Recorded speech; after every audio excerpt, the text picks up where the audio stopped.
This is a Fox News Alert, and we are 5 days out of Iowa and less than 24 hours from the Iowa caucuses. And tonight, we're going to speak with Texas Senator Ted Cruz, former Governor Jeb Bush, Governor John Kasich, and New Jersey Governor Chris Christie. But first, Senator Ted Cruz just issued moments ago this challenge to Donald Trump.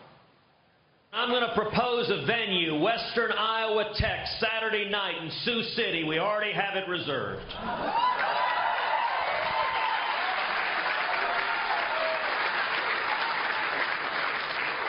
8 o'clock Saturday night, a 2-hour one-on-one debate.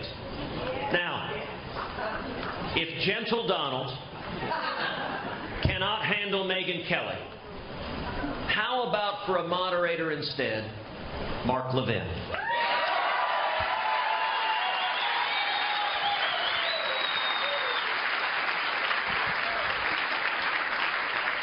Or if he doesn't like Mark Levin, how about Sean Hannity?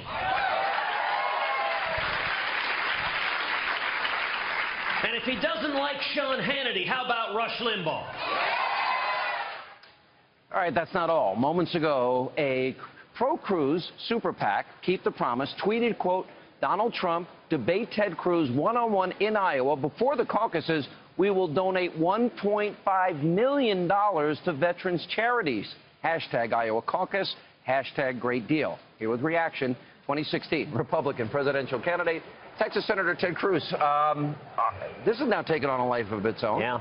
All right, so Donald Trump apparently is not showing up tomorrow. It is an amazing thing for a candidate who wants to compete in Iowa to say to the men and women of Iowa that he doesn't respect their views enough to show up at the debate. Look, I think anyone that wants to win the Iowa caucuses owes it to the men and women of this state to show the humility, to subject yourself to the voters, to answer questions, and that is certainly what I am working to do. I think it's stunning Donald has refused to do it, but listen, if your colleague Megyn is so scary for him, then I've suggested you could moderate, Mark could moderate, Rush could moderate. I'll be glad to do this. I'll be gladly do that. You would be fantastic, and we've got a venue at Western Iowa Tech. It's already reserved. I've told Donald he can invite half the people. We'll invite half the people. And, Sure. and you know what? If you're too scary, then we've said, fine, we'll do no moderator and just have the men and women of Iowa ask questions. That's what we owe the voters. All right, you laid this group, because this is not you, this group laid out parameters that Mr. Trump would have to agree to in order to secure the $1.5 million for America's vets. The debate must take place before this coming Sunday in Iowa. The debate is just between the two of you. The candidate, you guys get to pick the moderators between yourselves, and the debate is only 1 hour long. And $1.5 million goes to military charities. So that's what their press release said. And you know, I got to say, Donald, when he backed out of the debate, he said he was doing it because he was very concerned about veterans. Listen, we all care about the incredible brave men and women who served our country. This is an opportunity for $1.5 million, apparently, to go to veterans charities if simply Donald will respect the men and women of Iowa and answer their questions rather than refusing to stand before them. How big a venue is this? How many people are you talking about? It seats about 800 people. Okay. So he could invite about 400. We'll invite about 400. Maybe we'll get a bigger venue. Look, if we could certainly get an arena. We could take the questions from the people. I mean, that's really what's important. It is that, you know, on Monday, we're going to complete what's called the full Grassley, which means that I will have traveled and done an event in all 99 counties in Iowa, stood in front of the voters, and looked them in the eyes. And it's the reason why this presidential primary begins in Iowa and New Hampshire, because, look, if we began in a big state, if we began in California, New York, or Texas, it would all be slick Hollywood TV ads. Mm-hmm. Here in Iowa, you know, there's an old joke, are you voting for so-and-so for president? No, I couldn't possibly. I've only met him 5 times. Yeah, that's what it's like here. All right, what does this really tell you? I tend to not think he's afraid of Megyn Kelly. What do you think it is? Why do you think he doesn't want to do this?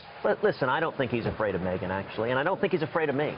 I think he's afraid of the voters. I think he is afraid of the men and women of Iowa because he is campaigning, telling people he's a conservative, but his record is directly contrary to what he's saying. So for example, on amnesty, he has made a big thing campaigning on illegal immigration.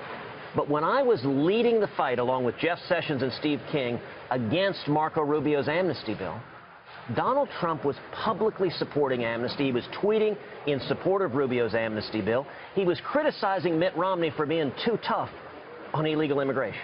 When he was talking about self-deportation. And Donald's proposal today as a presidential candidate is that he still supports amnesty. What he says is we should deport the people, but then he says once we deport those here illegally, they should be able to come back in as citizens. As you know, that's called touchback. It's something establishment Republicans have pushed for a long time. You fly them home, they touch the ground briefly, and then they come back as citizens. I think that's wrong. And so many of Donald's supporters don't know that he supports amnesty right now. Many of them don't know that he agrees with Hillary Clinton on health care. Let me talk about the state of the campaign for you. Yeah. It's neck and neck here. I mean, the polls have been insane. What I find fascinating, if you go back to 2000, 2004, 2008, 2012, the polls in Iowa historically have been awfully wrong for both Democrats and Republicans. Why do you think that is, and what does that tell you about this cycle? Well, I think a lot of the pollsters are very bad at predicting who's going to turn out. The dynamic we're seeing playing out is really remarkable. The Washington establishment is abandoning Marco Rubio in droves. I think they've decided Marco can't win. And they're rushing to support Donald Trump. And that is and they've said the reason for that is that they can work with Donald. You know, Bob Dole and Trent Lott both said, Donald will cut a deal, we can work with him. And in fact, Donald, when he was laying out why he thinks people should vote for him, he said, you know, Ted's problem is he won't go along to get along. He won't cut deals with the Democrats. Now, I got to say, as I've campaigned all over the country, I haven't met a single Republican who says the problem with Republican leadership in Washington is that they need to cut more deals with the Democrats. People are frustrated with the betrayal. And what we're seeing on the flip side is conservatives are uniting behind our campaign. Dr. James Dobson is supporting our campaign. Congressman Steve King, the strongest conservative in Iowa, is supporting our campaign. Bob Vanderplots is supporting our campaign. Just yesterday, Tony Perkins, the leader of the Family Research Council, is supporting our campaign. Rick Perry is supporting our campaign. And it is extraordinary to see conservatives uniting. This is providing a clear choice to the men and women of Iowa. What happens if you win Iowa, and you're showing the potential you could? Tell us how you see the rest of the campaign unfolding. Well, listen, I am very, very encouraged. Iowa's neck and neck. I hope we win. I believe we can win. It depends on turnout. It depends on conservatives coming out 117 hours from now, Monday night at 7 p.m. You got it down to the minute, too. Oh, we are in a second. Every minute. Yeah. This is all about turnout. Look, what I am asking folks to do is show up and caucus for us on Monday and to bring others. Bring your mom, bring your son, bring your next-door neighbor. And I don't believe the Iowa caucuses will be won from a TV studio in Manhattan or from New York or from D.C. It's going to be won on the ground here in Iowa, neighbor to neighbor, friend to friend, Iowan to Iowan. And our strength is a grassroots army. Now, regardless of what happens here in Iowa, I believe we can win. I hope we win. But regardless, we're right now very strong in New Hampshire. We're very strong in South Carolina. And we are incredibly strong across the Super Tuesday states, the so-called SEC primary. Let me talk about, let's say you become the president. Yeah. And you know what? I would agree with you. And it's interesting, an establishment person called me one day. Did you hear that? He's comparing Republicans to drug dealers and the cartels. So apparently that struck a nerve with some people. But you stood up, you filibustered, and you got called a wacko bird. Yeah. Now, from what I remember, every other congressman and senator that's a Republican, then they promised to repeal and replace Obamacare. So, you know, because some people say, well, Ted Cruz, he may not get along with these people. Right. What does that mean if you are in that office and they are on the other side at Capitol Hill? Listen, if you are going along and getting along in Washington, you're doing something wrong. You know, what I've done from the first day I arrived in the Senate has been two things. Tell the truth and do what I said I would do. And it says something about Washington, D.C., that those are considered radical and extreme acts. That when I said I would fight with every breath in my body against Obamacare, I actually meant it. When I said I would fight against the debt that's bankrupting our kids and grandkids, and I would stand up against the debt ceiling, the Republican establishment was shocked. I mean, they basically say, no, no, no, no. That's what you say to the voters back home. You don't actually do it. They actually say that to you? Just about. It is very, very close. That's chilling. It is, you know, as you know, I wrote last year a book called A Time for Truth.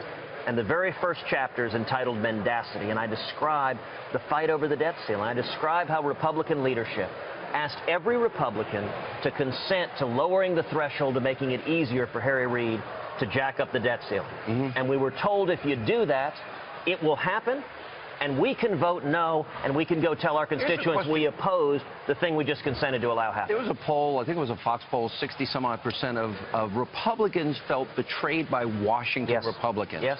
So there's obviously... And I'm in that 60%. In many percent, I am too. Yeah. Although I'm a registered conservative, so sorry. My question is, did they not create this insurgency year in that sense? But yet they don't see that they have played a part in this. Look, Washington is out of touch. The most frequent thing you hear as you travel this country is we elect people, they go to Washington, they stop listening to us.